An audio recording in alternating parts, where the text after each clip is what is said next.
start adding some stereo busness vibe to this party, okay? It's gonna go with my usual chain. So first thing, the Cytomic Glue, which is to me one of the better SSL bus compressor emulators that's out there, just one I prefer.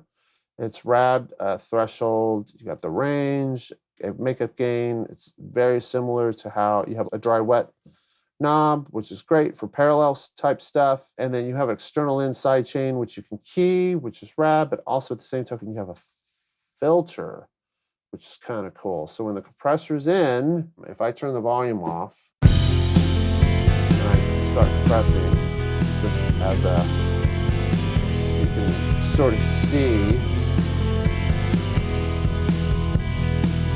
with the sidechain off,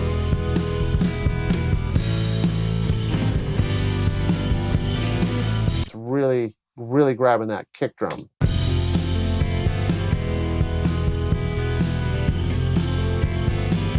But if I put this filter in, 80 hertz.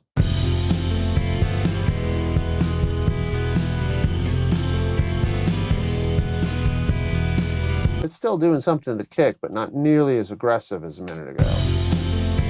So it's letting a lot more of my low end. The sidechain is set at 80 hertz, so the compressor is kind of, it's not touching anything below 80 hertz. I mean, there is a little bit of leeway there, but the 80 hertz is the starting point. So you can adjust by ear, but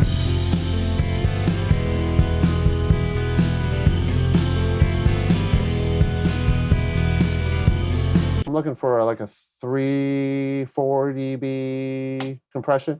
Oh, attack and release time. Man, I really like it to be a medium to fast attack depending on the song, and also a medium to faster release depending on the song. In this case, I'm at a 1 millisecond attack and a 0.6 release. Let's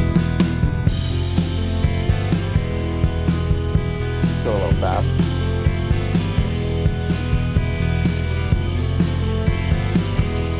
That's a little too, I don't mind that. Or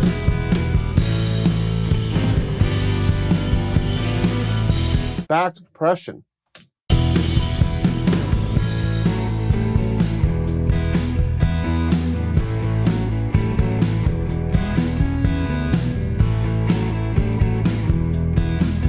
Now with the added compression, it depends on how compressed you want to go.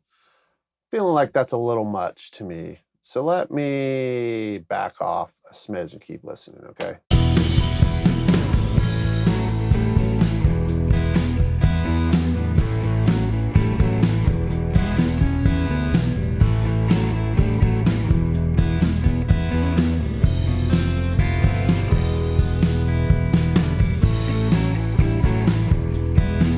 That's feeling better. It might be a little bit too much. However, because I'm adding the compression and sort of late in the game, the level of my drums, of course, is changing.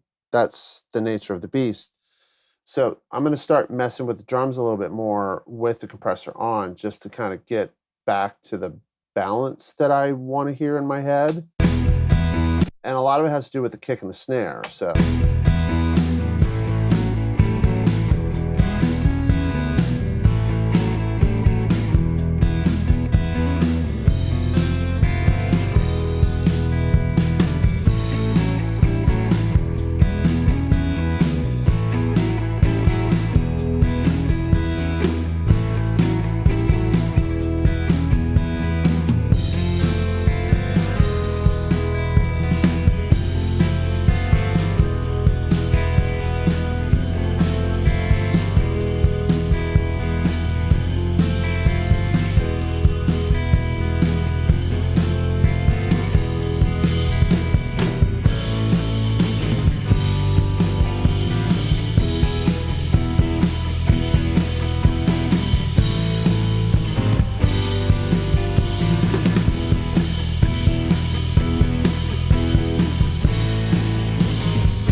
I'm not necessarily a big, huge compression on the 2-bus guy, even though I'm a big, huge compression guy on the 2-bus.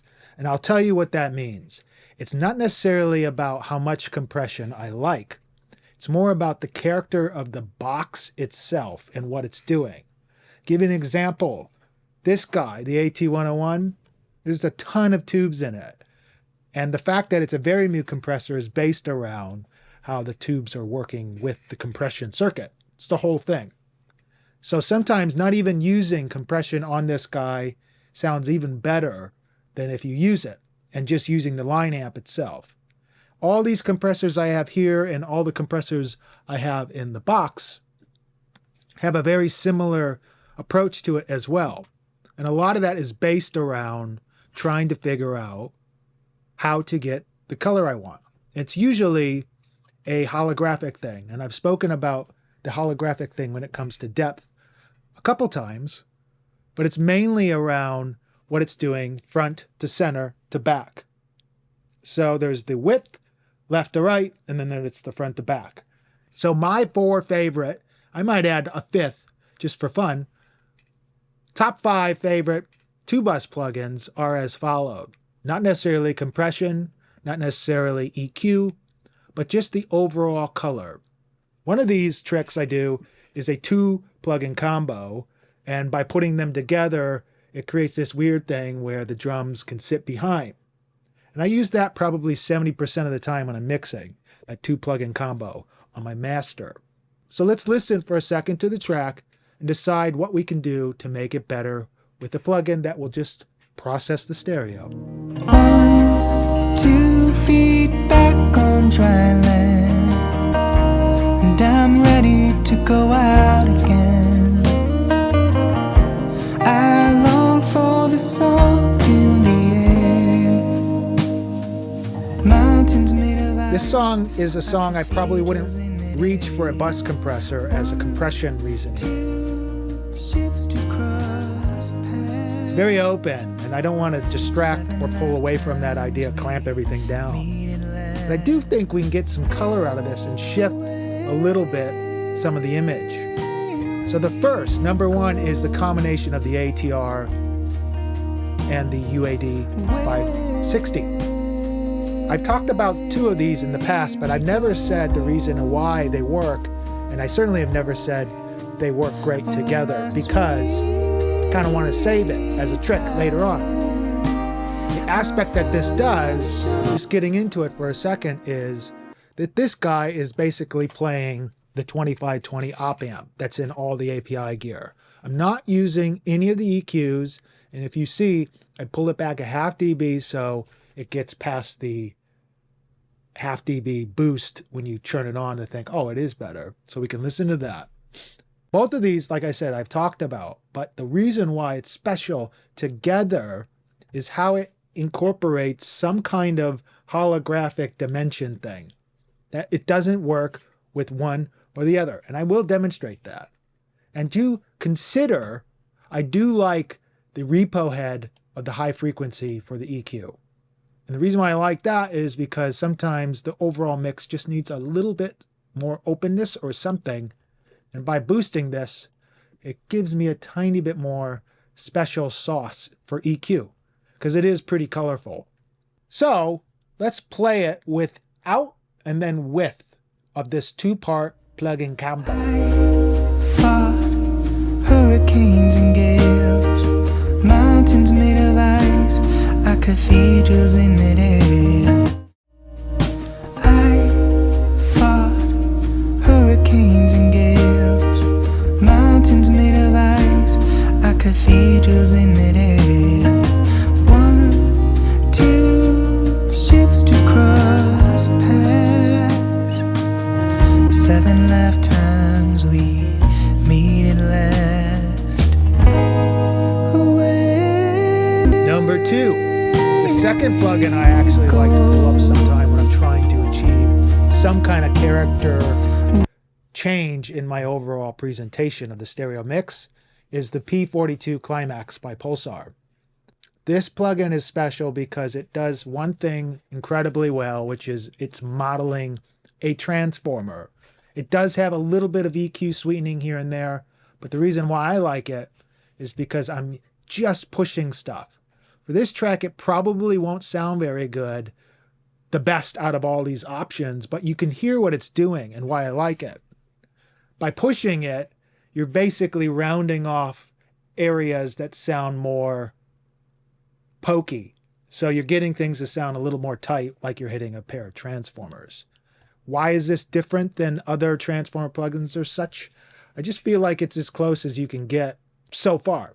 And it says Huntington, Indiana, and I'm from Indiana. So I like that. Fought hurricanes and gales, mountains made of ice, our cathedrals in midair. 1, 2 ships to cross paths. Instantly you can hear a little more strength in the kick and the snare. We meet at last. Push it a little bit. Away we go.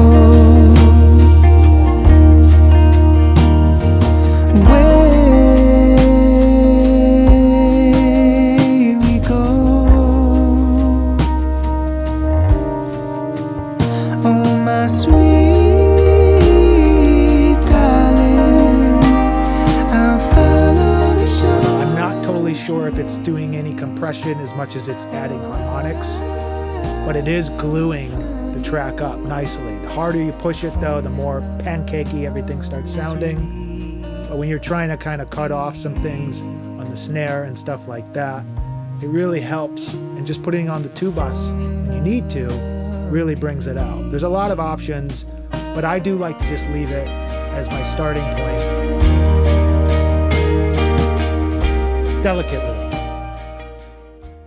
Number 3, the Taupe, T-A-U-P-E. This Acoustica Audio plugin is kind of a combination of different tape saturations, an EQ bass, and then a compressor.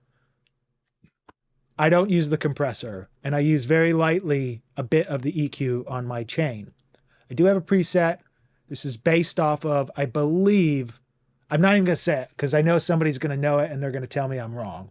All I know is I went through a bunch of these on a stereo program to make sure I'm listening to what it's doing on all types of music. And this guy does a lot in the width and the depth department. Probably the most colored of all these. So when you get a track that isn't necessarily special, doesn't have a lot of personality, this thing can really do some damage. So you have to be careful. But sometimes that's good.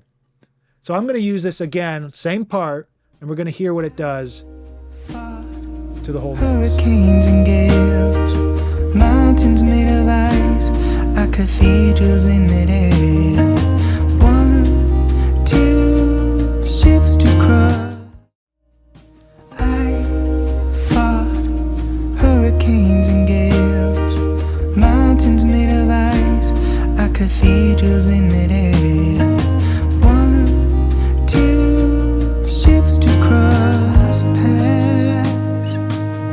It's kind of keeping the bump of the kick drum. It's enhancing that enough for it to feel like, okay, this is actually doing something, but it's not making it boomy, which is huge. On top of it, it's making the sheen of everything come out. So the cymbals, the brushes, everything on the stereo spectrum is getting wider. Oh, my sweet darling. Number 4 is Punctuate by the Newfangled Audio Company. And this isn't necessarily a compressor. It's more of a transient expander. And you got to use this very, very, very light. By being very delicate with it, you're going to find that if you need just a little more pump at the bottom or a little more snap in the snare area, you're going to get it. I fought hurricanes and gales, mountains made of ice, our cathedrals in midair. 1, I fought.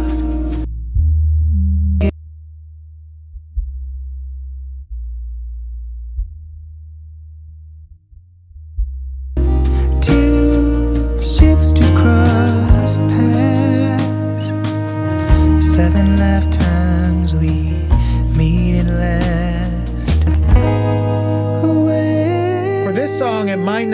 best fit because we're not trying to get the drums punchy. But I can tell you what, when you're in a mix, like a rock track or a very dense track, a trailer track, anything that has just tons of stuff going on, this plugin is a godsend because after you get all the way through it and then you start losing stuff like most people do when you spend 4 or 5 hours on a mix and then you listen to it and you're like, God, it's starting to sound flat. This thing will pull the areas you need out of it back in before you hit the limiter too hard. For our 5th plugin of the day and our final, our special compressor plugin is going back many years, as this plugin is actually not the newest plugin, but is one of my favorite compressors, is the Glue. This guy has probably been out 12 years, maybe even longer, and it just sounds really, really, really good. It's very different than a traditional SSL style compressor. It's just different. And in fact, I don't use the side chain. I keep the mix knob in half, and then I just tickle it a little bit. I really never change the ratio. I keep the attack on pretty much auto. It's 30, and the release is at 0.2, and it just tickles it. And it grips things and glues it, the glue, enough for feeling that I'm getting enough energy out of things without pulverizing it. I fought hurricanes and gales, mountains made of ice, our cathedrals in midair. I fought hurricanes and gales, mountains made of ice, our cathedrals in midair. 1, 2 ships to cross paths, 7 lifetimes we meet at last. Away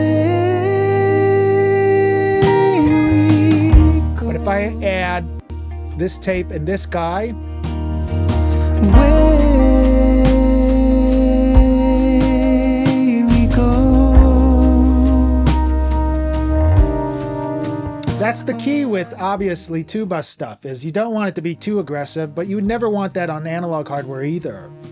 It's funny, talking to some people are like, well, I don't want to spend that kind of money if it's only going to give me 5%. But my old rule has always been, it's always 5% more than what you could do without it. So it's actually way more. It's, as I say, 100% more, because it's better than anything you can do if you didn't have it. And if you added 1 or 2 things that were 5%, then you're 10. So that's my top 4 or 5 plugins for the stereo bus. The Acoustica Audio Tape, Top A, however you pronounce it, and the Glue, Symptonic Glue plugin, or Match Made in Heaven for this track. It just added just enough, or I wouldn't even consider going out of the box for this, because when we tracked this song originally, as I said, it was done on a lot of really good analog gear, so we got a lot of flavors out of that. This added just enough character without hurting the sound too much. It was adding stuff on the bottom end and the fluffiness, the creaminess of the top end, but then kind of adding a little bit of tightness and glue with the compressor. I really try not to get too aggressive with my master bus stuff.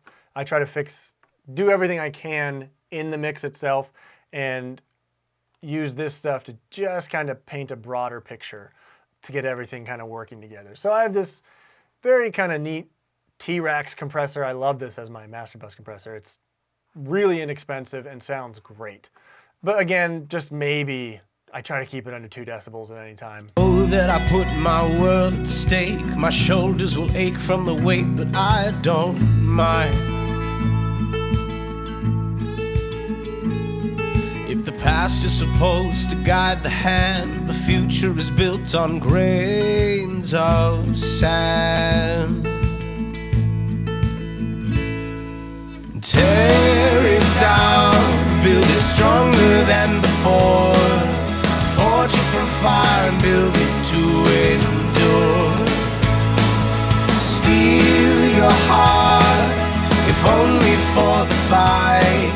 Tomorrow another day will come, I'm sure. Again, it's subtle, but it really does make this mix just kind of pop a little bit. Like, you don't hear the individual volume stages of things. Everything just kind of goes bleh and comes at you. It's really nice. I mean, I'm not ashamed to say that I just use the presets on this guy. I pretty much use classic mastering fast and classic mastering slow, depending on the song. If it works, just use it. Let's just look at the EQ that I put on here. Again, I like this guy, this Neve EQ. I'm sure there's different EQs I could put on my master bus, but I like this guy so much that I just keep using it. Really, really gentle. Filtering stuff below 47. Again, I just don't want cloudy stuff. If I had a better monitoring system in here, I probably wouldn't do that, and I'd be able to hear and tailor my low end a little bit better. But since I can't hear it, I'm not even gonna bother with it. I'm just getting rid of it. A little bit of a boost down in my deeps, 56 hertz down there. Tiny cut at 330, kind of mud frequency. A little bit of a boost at 5.6K, and then a tiny bit of a high shelf going on here. Again, little tiny movements here in my master, but it does make a difference. Of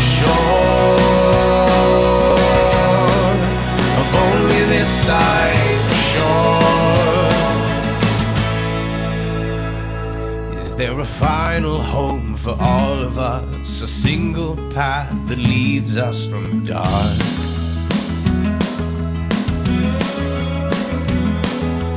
Don't trust your eyes, for they've been known to lie, and that's when the nightmares start.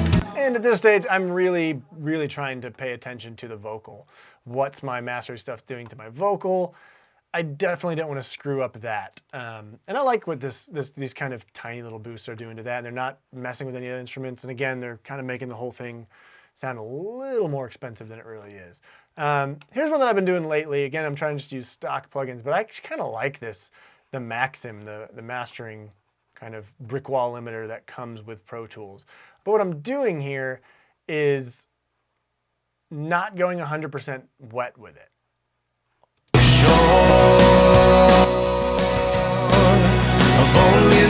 So it's catching some of these peaks like you normally would, but it's also letting the original signal pass through. There's a couple different ways I do it. Sometimes I have this ceiling down and I just get this a little higher and I'll just mess around. I mean, it's only 3 controls on this thing that I end up using.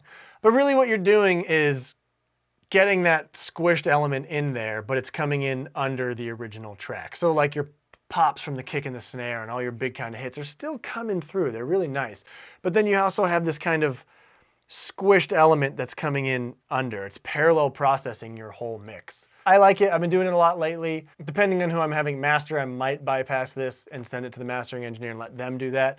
But if it's not killing my transients and it's giving me a little bit of an inflation, I'm gonna put it on my mix, and I like the way it sounds. Tear it down, build it stronger than before. Forge it from fire and build it to endure. I'm still getting dynamics. I'm still getting those things popping through, but I also have this kind of squish down thing. I have another one on here that just for reference for the artist. And it's just a straight brick wall limiter, adding a couple decibels. I don't want to kill it. It's a good idea to set this guy below, there we go, minus 0.1. But if I'm sending a reference mix to the artist to hear or to someone, I'll throw this on there real quick just to get it loud. I mean, I don't want to kill my mix, but it'll be nice. And you can see the 2 printed ones down here. We don't have to listen to them, but there's the mix I would send to mastering, and then there's the one I would send to the artist just to kind of hear. It's brick walled, it's a little bit louder and full.